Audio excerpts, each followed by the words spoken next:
Hello, my dear students. Today we are going to discuss a very important and interesting topic, which is one of the most fundamental topic in chemistry, that is chemical bonding. Chemical bonding is something which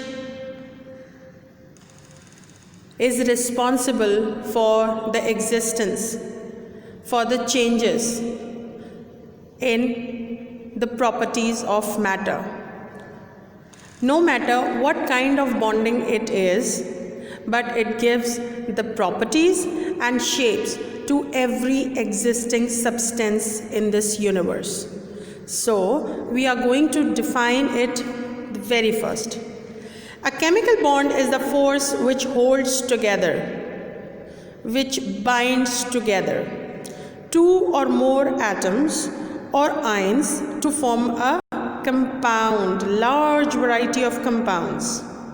Whenever my students ask me, define chemical bond, I do not give them the routine definition. I just make them aware that when atoms come closer, when they form compound, there is a force of attraction. There is a force of attraction which binds them together. And this binding force is called as a chemical bond. So, when we see the composition of different compounds, it's not the criteria that two atoms will be there in a compound. It can be two atoms, it can be three, it can be four, or it can be thousands of atoms making some compound. So how this happens? When bonds start forming. And when bonds start forming, there must be some attractive force between them.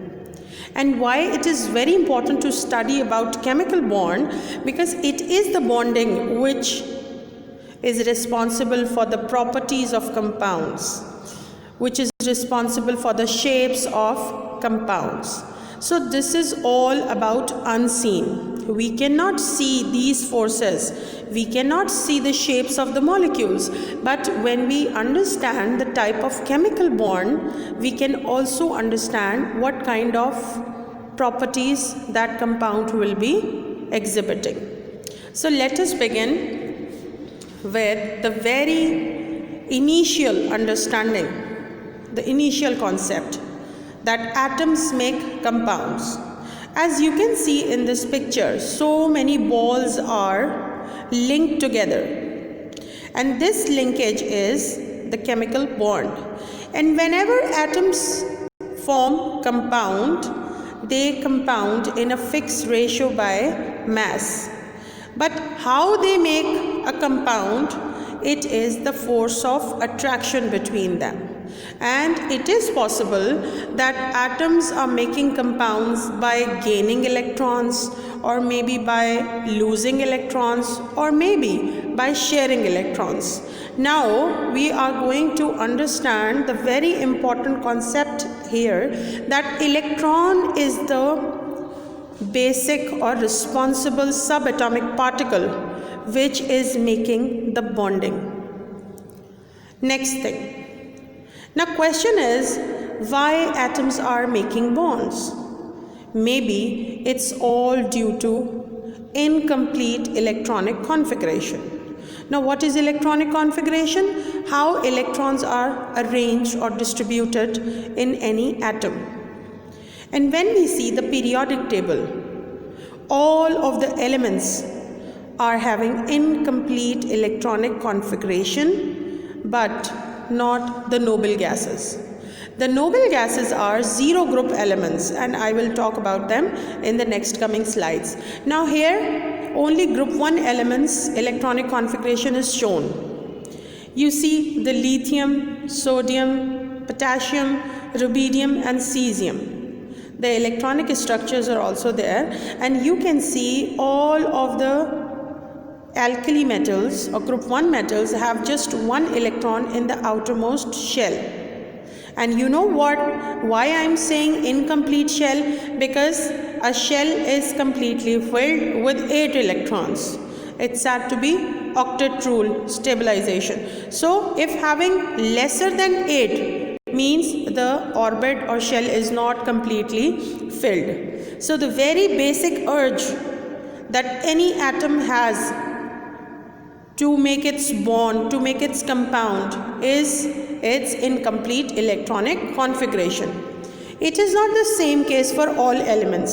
We see group 7 elements have 7 electrons in the outermost shell.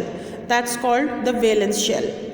So having 1 electrons means we need to put 7 more electrons into outermost shell to get it completely filled, and having 7 electrons means it will be needing only 1 more electron to complete its octet to get stability.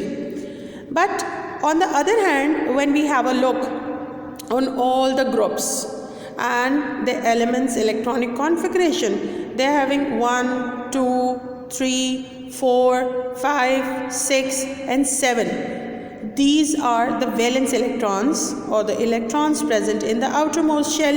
You see all of the elements are having just incomplete valence shell electronic configuration. But when I look the noble gases, yes, they are group 0 or group 8. Now these elements other than helium having 8 electrons in their valence shell means the noble gas has completely filled orbits. Maybe this is the reason they are unreactive.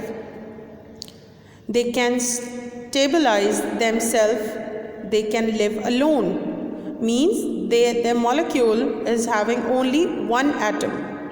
So if I relate their full outermost shell of electrons with their reactivity, means if any atom has 8 electrons, it will be stable, and if it is stable, it will not be reacting, means having 8 electrons is the sign of stability.